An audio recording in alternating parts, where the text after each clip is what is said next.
Hey everyone, welcome back to my channel. So today's video is going to be a review on the Milani Conceal and Perfect Foundation.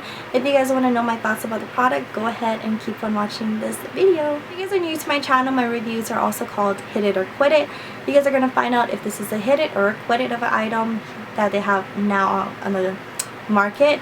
And just to let you guys know, my skin type is oily, acne prone, and sensitive skin, but recently my skin has been a little bit more drier lately, but it still gets oily throughout the day. This is how my skin looks like without any foundation and just the moisturizer. Moisturizer I've been using is the green tea from Nature Republics. And quick claims for this product: it's supposed to be a medium to full coverage, lightweight, oil-free formula. It's supposed to be long wearing, water resistant, and sweat proof. So the two types of primers that I've been trying it out with is the Urban Decay Pore Perfecting Complexion Primer Potion, and this runs for $30. And then the other one I have been trying is the Nivea Post Shave Balm, which is going to be in my other review for next week. If you guys want to know more about that, click on the subscribe button so you guys are notified when I'm going to be uploading that.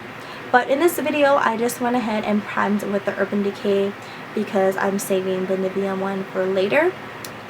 So yeah, today on my face under this whole foundation I have the Urban Decay Primer Potion for your face.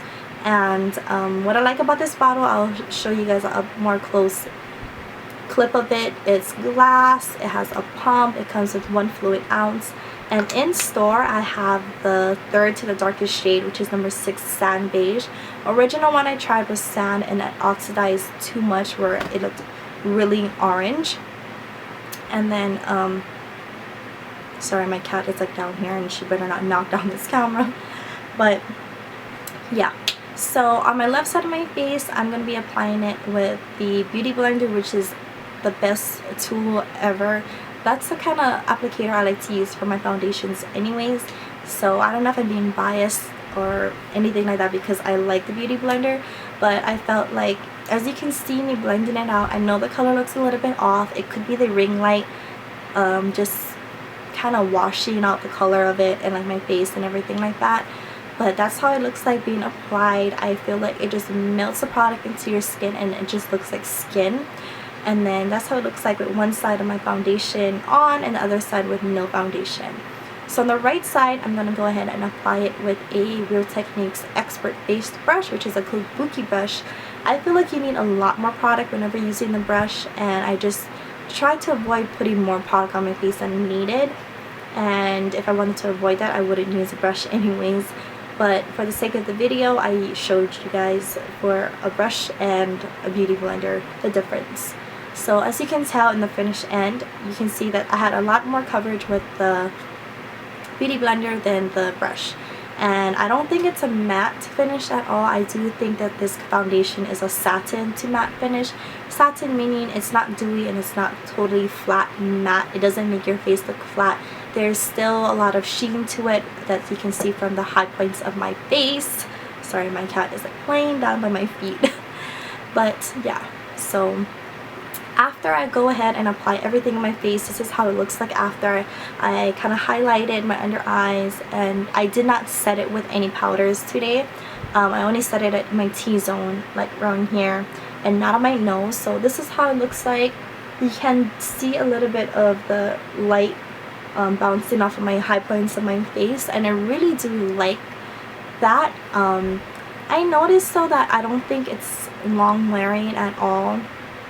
But I'm just gonna go tell you guys the pros to it. Pros to it that I like about the foundation: that it has a pump. A pump is your best friend, so you don't waste too much product. I like the packaging. It's so nice and sleek. It looks pretty high-end to me. And what I like about it is it's fairly affordable. $10 is not too bad. It's better than paying like $50 on a high-end foundation. I do like that they have 14 different shades to choose from. The only thing is it's a little bit tricky on finding your shade. This is when the cons start to happen. Cons of it is, I would say go a shade lighter than what you really think you are, because I noticed that it does oxidize on your skin. Like right now it looks maybe a little bit too light for like my chest to my face, but in an hour it's gonna go ahead and oxidize to my natural or to a better shade on me. and I learned that the hard way, because the one I had the first time and I used it on an interview, I ended up looking like a Oompa Loompa, which is really, really bad. Another con to it though, I noticed that when you first apply it, sometimes you can really see the foundation sitting on your skin, and like I don't feel like I'm wearing foundation, I just can see that I'm wearing the foundation, especially when I look at myself in a mirror up close. I see the foundation sitting on my skin, and I do not like that. I don't like when people can tell that I'm wearing foundation like that. And what I noticed is that within maybe 4 to 5 hours of using the foundation, even with primer and setting it with my makeup setting spray that I know works with all my other foundations, it still somehow separates on my skin. And even though I told you guys that I have dry skin, it's like combination skin, but I noticed that it wears off on my nose the first place, and it just separates, and it just like there's nothing there eventually. And then on the corners of my nose right here, you'll see that the foundation just kind of clumps up together and it just creases on my nose, and I don't like that at all. On camera I think this foundation is bomb, but in person I don't like it as much. Like I don't hate it, but I'm not in love with the foundation. Like I think there's other foundations that I've tried in the past that worked way better for me, but because they're not cruelty free, I try not to use them a lot. And that's the one thing I like about Milani, is that it's cruelty free, so that's another pro out there. But I think for filming purposes I would use this foundation, but if I'm looking to wear a foundation that's going to last me a long time, or if I have a lot of errands to do that day, I wouldn't suggest using this foundation. Just for me, I just felt like it didn't work out that well, but that's just my own opinion. So do I think if it's a hit it or quit it? I think it's a hit it for a day-to-day foundation. I think it's okay a foundation for me to use when I'm at work and not at a special event or anything like that. I did take a picture with this with not with flash, but I do feel like it does take pictures fairly nicely, I guess. But yeah, I think this is a hit it foundation. I'm just not totally in love with it. If you guys tried this foundation, go ahead and let me know your own thoughts in the comments area, and if it worked out for you, or if you guys found other ways to make it look like it's not sitting on your skin.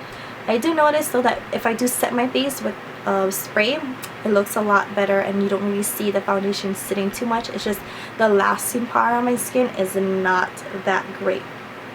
But yeah, that's my overall opinion. I hope you guys found this review helpful. If you guys did, don't forget to give this video a thumbs up.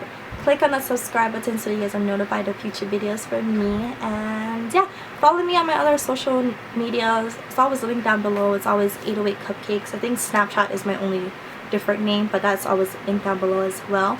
But that's gonna be it for this video, and I'll see you in my next one. Bye!